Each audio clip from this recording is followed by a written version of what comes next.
any issue hondo metimi nipa na tenche eni na asoja koyi emu kuntunkune ni abeso no ma pro wani ahoma weremfo asika ni ate agbofre ade menu anom ase upoti ana optoba ade ayo obro gina ho obi emisa obi amfro ene se wa betumi onwansin fro wa agam wanya ba bagiuja eni nipa don so no wode mesubiri ditwum wo gere me ha wo mia me ha wo ti me ha wo bo me ha na atema ko twi ko brema wo sese gumati ganso me amumu me na mfa ha nkoma gudin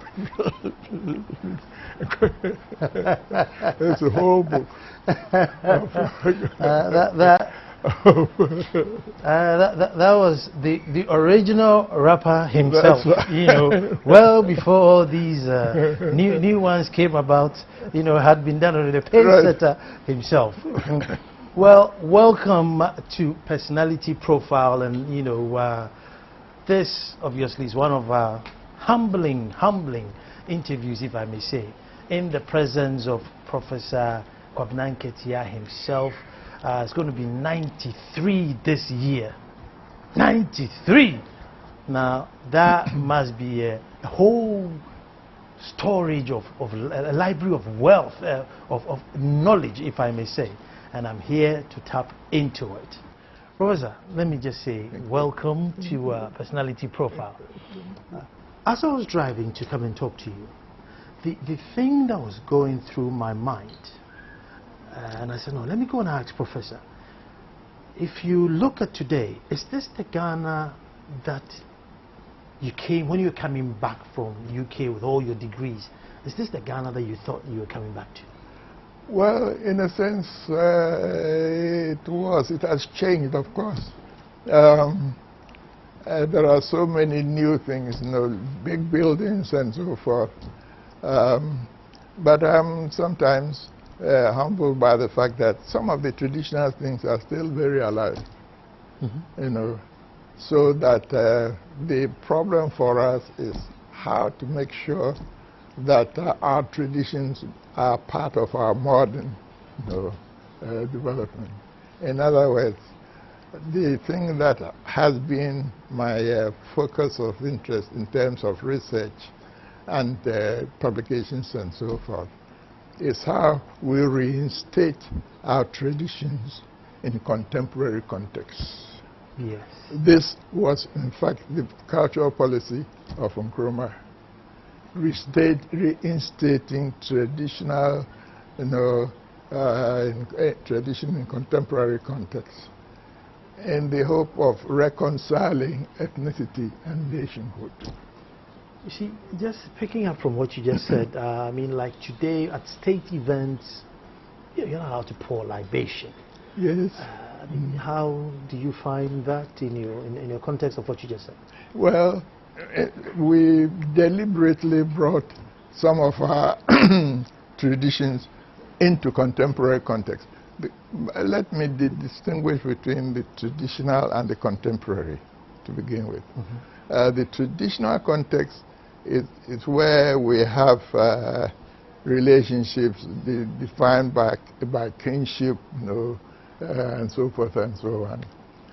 But the contemporary context is where we have new relations also coming in, where we have people who belong to the Bar Association, to civil standards, Christians and so forth, you know, people who have had literacy and so forth. They operate in the contemporary context because they have been exposed to another culture, and their grip on the traditional culture is not as great as those who have remained in the traditional area. And one of the problems of development that Nkrumah tried to look at is how you reinstate the traditions in contemporary context, so that those of us who are in the contemporary context face the duality of our culture, the traditional and the modern. And we use the traditional things in contemporary context. So for the ceremonies of Nkrumah, we brought the drums and so forth. At the same time, we kept the military and so forth. They were the contemporary. Okay. So this duality is really what we are in, and managing it so that our own traditions and so forth are not submerged, but are always indications of who we are historically and so forth, but the contemporary showing the historical thing that we have been through, which has also shaped our culture. And so combining the old and the new in a way that always enables us to see our own, history and so forth, is what we have now. So this is where Amu and all the pioneers of culture, were concerned about. Mixing the old with the new, and obviously, as you know, being a chief, I am very, very much in touch with culture, so all my questions are going to be culture. But today is Valentine's Day, and I cannot talk to the those professor. are the new things, Yes. I can't talk to the professor and finding out that in your days, was there Valentine's celebrated, and how did you do it? Not really. But this is why combining the old and new seems to be important. We are, part of a world culture, so to speak. And the colonial heritage is strong, but, we have to modify it, to suit our African, thing. So all the time we are in the process of doing that, We are changing the structures in our churches, for example. They are becoming more traditional than they used to be. Everywhere, this is the reason why we have cultural studies in schools and so on. So making sense of our own historical past, which is relevant today, and what we have developed as a result of our contact with colonialism and so forth, which also has some relevance in terms of the institutions they created and so forth. That is what we are now. And we always want to make sure that our own culture, our own values, are not sort of ignored and so forth. Prof, I'm still staying with the love scene. Like today, if I wanted to woo a girl, I'd take her out, maybe to a restaurant, maybe to a bar, and try my luck and see if she's going to think, oh, this is a gentleman enough. I mean, but 93, maybe 70 years ago, I mean, what would you do? Would you do the same, or was it different? Well, it was different in our time. I grew up in a traditional environment. I began in a traditional environment because my parents were non-literate. Okay.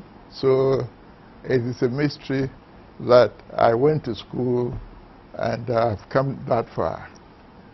But the advantage of having non-literate parents who took me to school is that I have kept the traditional things, I have developed them. And I have also imbibed the other thing.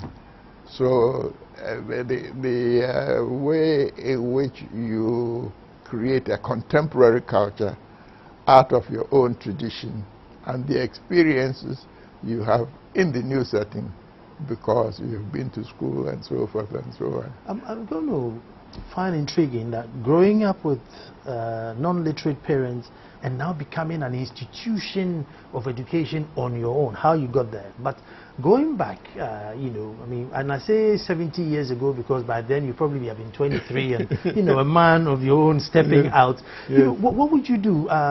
Do you do courtship, or you just the formal way, let me go and talk to your father before we move on? I mean, how well, would you do? My wife has passed away, but, I saw her when I was a young man. I mean, I was going to school. She was going to, I was older, and in fact, we were next door neighbors. I see. So I didn't really have to walk that much. But, we were friends, neighbors, and so forth, for a long time.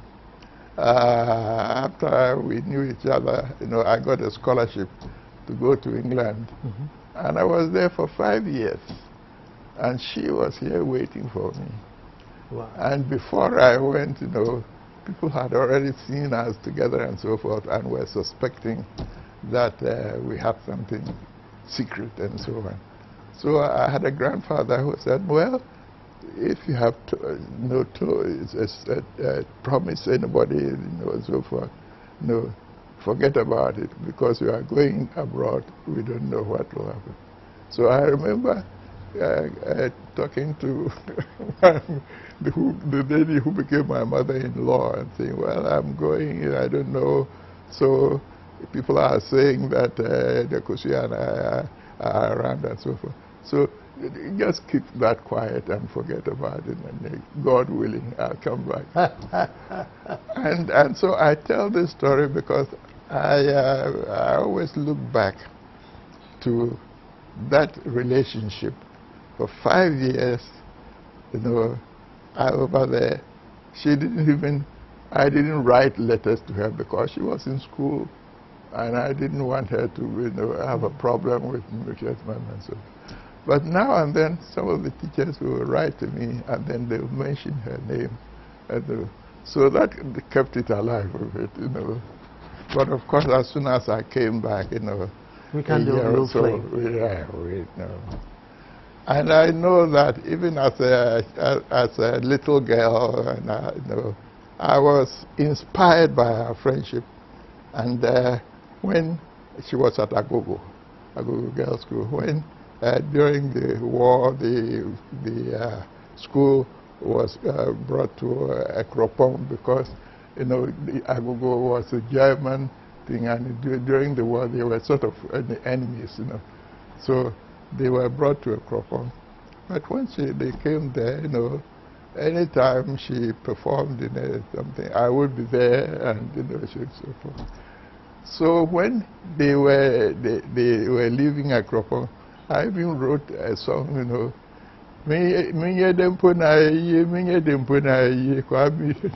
no, that's for another word, but me because he said me because he said had to me abisiri me because he said and I know I will go jabisiri. Isn't that beautiful? Na me ye ni buo young couple ni wa agrasa and I know I will go kuso and I know kai me and I know how quick for a young girl, So when I came back, of course, we got married and had children, but it was a very important part of my life, and because I had the opportunity of going back to the Western area, to UCLA and so forth, and everywhere I went, she came with me. That is a Valentine story and a half. Now I wish I could sing, I would have sung, but if I sing, I'll probably be dumped up. Probably keep quiet. Probably kept quiet. But then you went to teach at PTC. Yes. By that time, she had already left. No, PTC. No, yes, from England, I went to PTC, but that is when we renewed, friendship and so forth, got married. So when I got an appointment as a research fellow in the sociology department in the university, I had already married. Okay. And so we came together.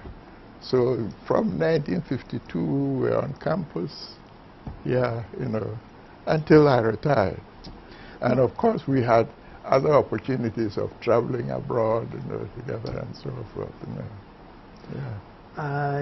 What I want to find out is, in your days, when a teacher was in a community, he was literally either next to the king or the reverend in the. I mean, that's how much dignity and authority that they gave to a teacher. Yeah. The impact was, so even as a child, if you went to school and your teacher said it was A, it was A, because you dare not challenge your teacher. How did we lose that? I'm going to take a break, and when we come back, find out what happened to the status of a teacher in the community. Stay tuned.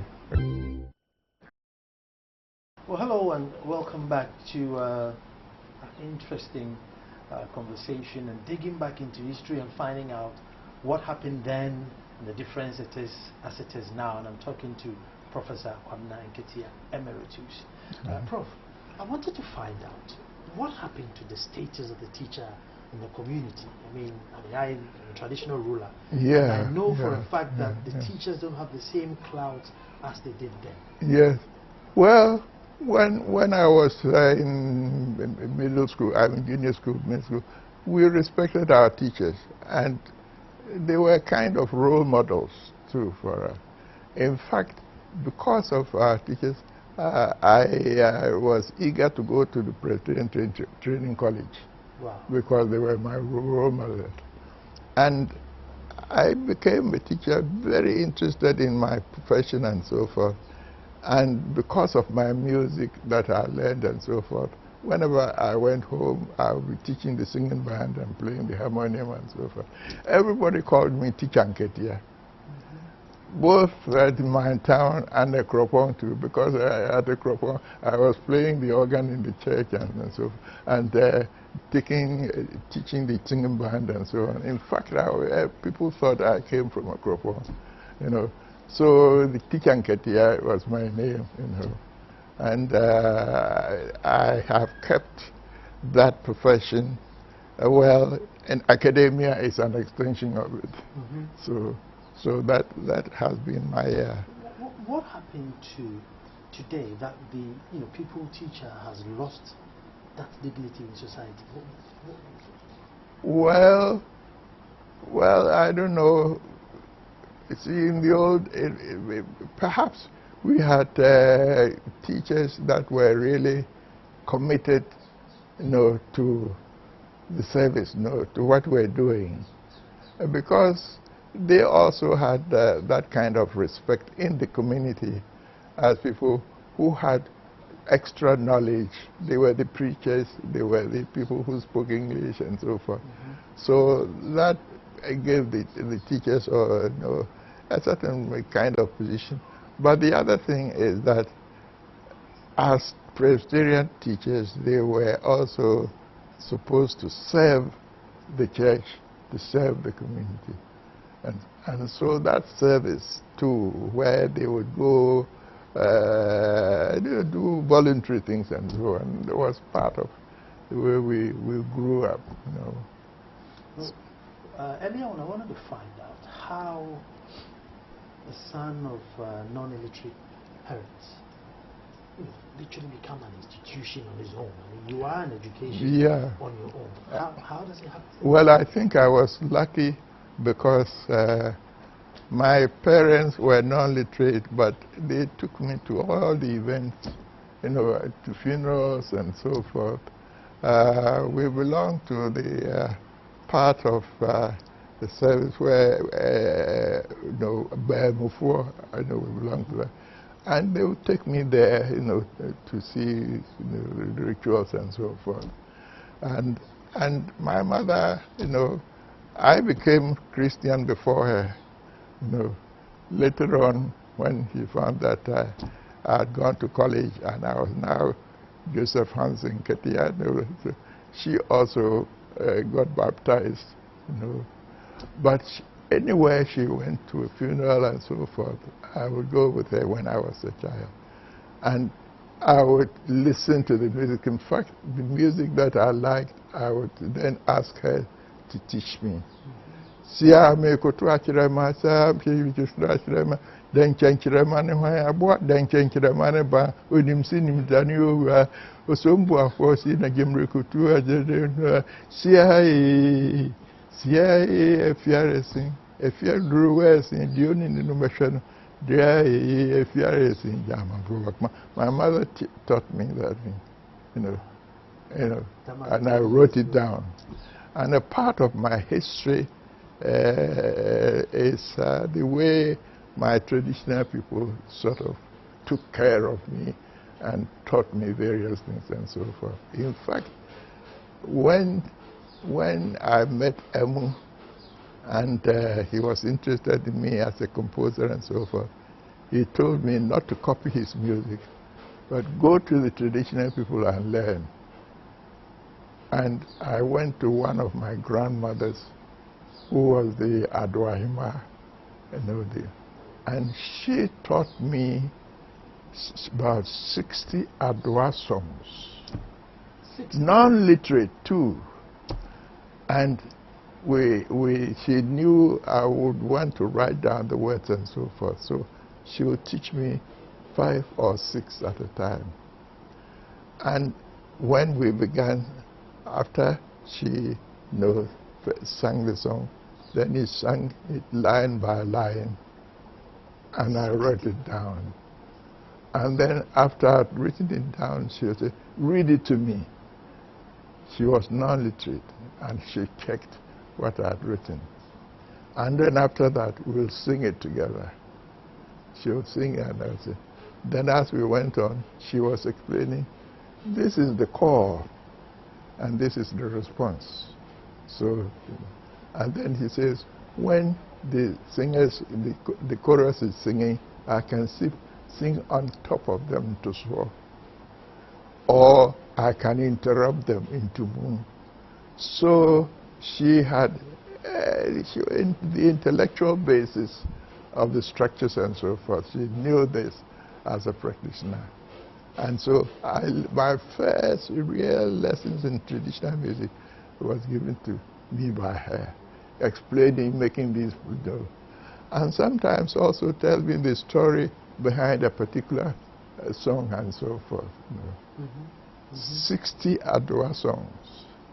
So when I went to back to Akropong, I tried to find somebody else who could teach me. And of course I found the Akufufu, and yes, and also Sobo Asafo and so forth, several of them, because Amu also encouraged me to do that.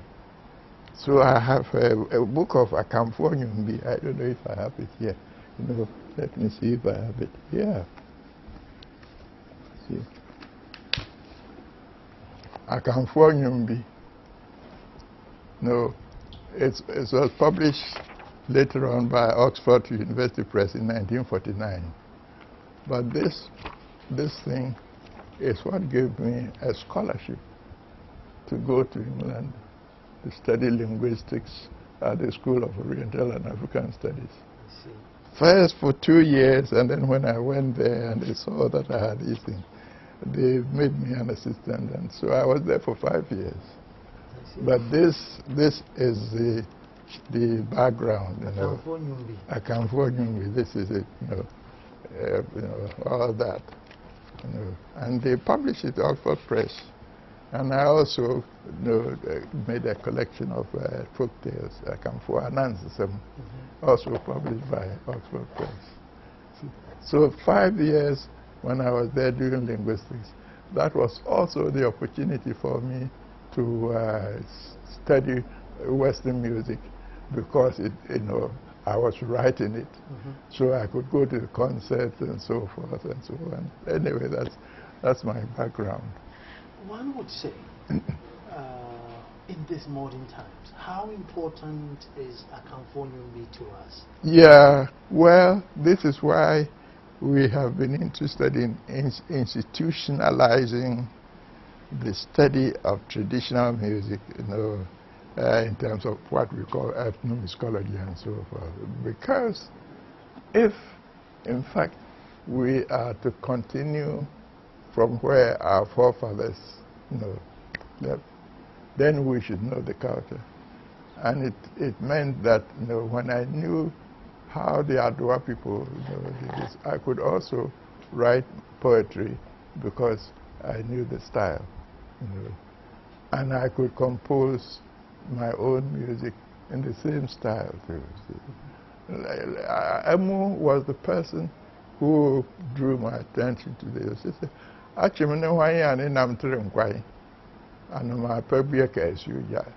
this was a text. He is someone who played the Sipriwa, so used this in the text. and he quoted this. So if you want to sing it,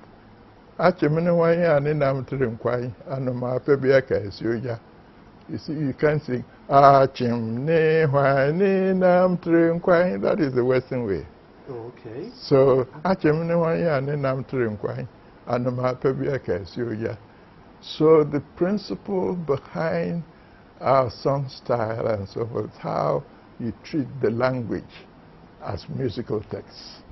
And so you follow the intention that that's not right. The attitude of that right. crowd in the soup, you know. Right. Yes. Yes. And then the poetry in and so Amu took a particular interest in me because he found I'd done this kind of thing. And so forth. And he invited me to visit him. So I go and do him at Achimota. You know, when he was, after he was sacked from a Akropong and yes. He went in there and came back. He was at Achimota. And we talked about Achimota and so forth. And then he asked me to compose something, you know, for him. But, you know, the funny thing was that he was at Achimota. His house was near, near a park. And he told me when he wants to compose something, he walks in the park and he has paper and he writes and so forth. So he asked me to do the same thing. But when I went to the park, I was so distracted by all the squirrels that way. So I was following them instead of writing the music. And after that, you know, I came back, locked myself up in a room and wrote what he wanted. And then I wrote a song,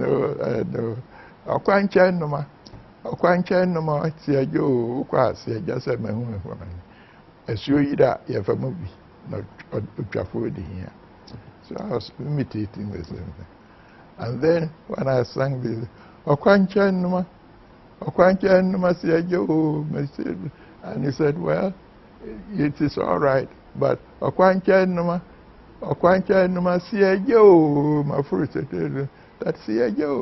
interval is too big. It will be little things like that, okay. You know. Okay. And so he was, you know, but he was the person who helped me to deal with the duality I'm talking about. Now we talk about Institute of African Studies in Lagos. And you know, a little bird tells me that when you started, everybody thought, what is it? Yeah. And today, it's an institution. Yeah. How did it happen? Well, I think Kofi Abrifa, who started the Department of Sociology, and even though it was sociology department, and he recruited lecturers for social anthropology, social psychology, and he was also dealing with sociological theories and so forth. He thought that if he had someone specializing in African studies, song, dance, music, and so forth, you know, it will make his department. So he recruited me from Akropong. When I came back from SOAS, and I was offered a position as a research fellow in African studies. I see. That's how I started. Now, and what was good was that he anticipated then that I would want to do research and that I would travel. So he had a car and a driver, a perfect tone tape recorder, an assistant to deal with camera and so forth. So this was my starting point. And so I went all over the place recording and studying traditional music. It must have been living your dream. Yes. You must have been living your dream, your hobby as your job. Yeah, because, you know, when my grandmother taught me Adwa songs, I know we were doing face-to-face. Now I had a tape recorder, so I could record, and then we sit down and listen, and I would transcribe and so forth.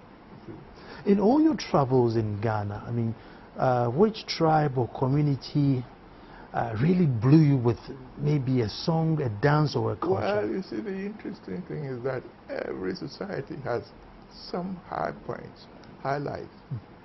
I started with the Atani thing because I spoke.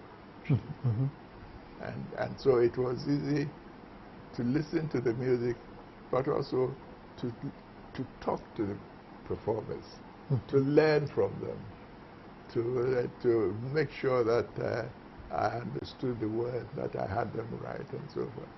And it was extremely important for me, doing this compilation, and then coming back and doing it with the help of machine and so forth in the way.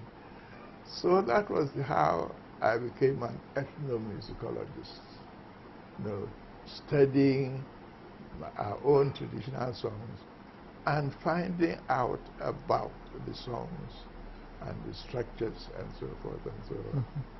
In fact, the first important book that I did was Funeral Dirges of the Akan People. And I did that one because Busia was interested in doing a sociological study of funerals. After doing his study of Sekudi Takradi's social thing, he was thinking about the funeral as a social event. When you're saying Busia, is it Kofi Abdul? Okay, that's okay. right. No. Okay. So when he said he was interested in funerals, I said, oh, that's interesting. I'm interested in another part of it, the funeral dirges. Yeah. So he was excited, and I did a collection of funeral dirges. I went around to the Kano area, go to the funeral, then I'll go to individuals, and they'll teach me the dirges. And I wrote a book on funeral dirges of the Akan people, with translations of the dirges and so forth. And then the academic analysis of the context and so on and so on and so on. It was a very important thing. And then when I had the manuscript, he was so excited about it, he tried to get it published, and we did find some money to do it. And when we published it, it had a marvelous review in the Times Literary Supplement. I'll take a break here, because every time Professor has said there was a scholarship, there was a publication, there was an acceptance, it's always the Western world and not us. Why? Stay tuned. Welcome back to our education, because I am also learning here. Teacher Gatia. Yes, that reminds me of a trouble. Teacher Gatia, everything, every achievement, every publication, everything necessary that you have done, it has been accepted by either Oxford or Times or some Western world. Right. Why don't we, why are we not accepting it? Well, it was because the missionary and colonial intervention was quite radical. And we went through that until we became conscious of the loss of our identity. That is what, the big thing that Amu did, because when he discovered himself and found his identity, then he changed his outlook and began, to study the traditional music and to write new music using the traditional style. See, he was the person who was really very conscious of it. I've been looking at his music, recently. The early songs that he composed in his own area in Ewe, were in the European style. They were very good, compositions. But when he discovered his own tradition, then he started to change. And that is how Yara Sasini came. I was just going to say that. I was reading what, 1936? Right, and Yara Sasini, the thing that fascinates me was that her life was already in existence, because Engara Assassin took the high life rhythm, and Amu composed other songs with the high life rhythm, you know. Donna Nifane Yebripa Yeko da da da da da da da da da da da da, and so forth, you know. And there were several songs that, you know, and sometimes we forget the history of high life, that it came at that time, you know, perhaps not so important, and yet at that time it was popular enough for Amu to use it as part of his stylistic, you know, innovations. So in addition to the pure traditional thing, you know, he used this high life rhythm, Yangara Assassini, and quite a number of songs. In 1936, you know, we hadn't gotten independence yet. I mean, so what inspiration? I mean, because you read that song today, yeah, and it's like it was written yesterday. You know, yeah, he looked in the papers yesterday, because he suddenly became conscious of his identity. The two factors came into this thing. The first was that Agri, you know, when he died and so forth, West African students in London did a memorial thing for him, and they were talking about, you know, our culture and so forth and so on. Suddenly became conscious of it. And then the other thing that he writes about, whenever he goes to church and people are singing the hymns, he finds that people are not so enthusiastic because the style is Western and so forth. But any time the thing changed a bit, then they would so he decided to change his style of composing music Western and make it African. And then he went into this, you know, very you know, to a point where he now theorized the rhythms and so forth, and he really began to develop, you know, the writing of African music, you know, in the traditional style, but with some of the things he had already learned from the West in terms of harmony and so forth. I mean, you can, by all means, you have to blend, but keep Exactly. yours, you know, Exactly. predominant and blend. I agree. But what was interesting about Amu is that he also changed his lifestyle a bit. Became very much Ghanaian. Right, wearing, you know, in fact, selecting his own outfit, you know, and wearing cloth. And of course, he was dismissed from Microphone because he insisted on wearing cloth to preach, and there wasn't acceptable. was something against that. But Prof, having gone through your awards and everything, because if I go through awards, it's the whole. I need a whole episode to go through your awards. It's just loads and loads all over the world. Yeah. Which one do you wake up in the morning and think, hey, teacher, award? Which one? Well, I think there was one that really didn't expect. You see, the International Music Council, UNESCO, was a council of eminent scholars and eminent musicians. And when I was invited to a conference because of a certain connection I had with an American composer, immediately after the conference, they made me a member of that council. And that was the beginning of my sort of entry into the international International Music Council. But even before then, you know, the other international societies, you know, had discovered me. My first attempt was when I saw, as a research fellow, I saw a notice about a conference being held somewhere on religion and so forth. And I had done some work on religious music, and I thought I would write a paper on possession dances. Okay. In Africa. So I wrote the paper and sent it to them, and I told them I don't have money to travel or anything, but could somebody read it for me? True. And it was so fascinating, they read it. I said, no, you have to come over. Right. And then the second conference, they invited me. This time, they paid my fee. That's beautiful. And after that, I became a member of the Executive Council. The gospel. Right. To a point where, when Nkrumah was, still, I invited that society to come to Ghana, and have their meeting here. Wow. But when Nkrumah was, displaced, the military supported this.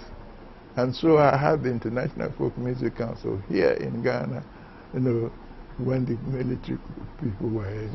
Teacher Nketia, it's the end of my interview, but with all the songs that you have written, which one do you think, as for this song, I know I nailed it? Well, it's difficult really to select, but, it depends on the sentiment and the mood. For example, when I wrote a song, a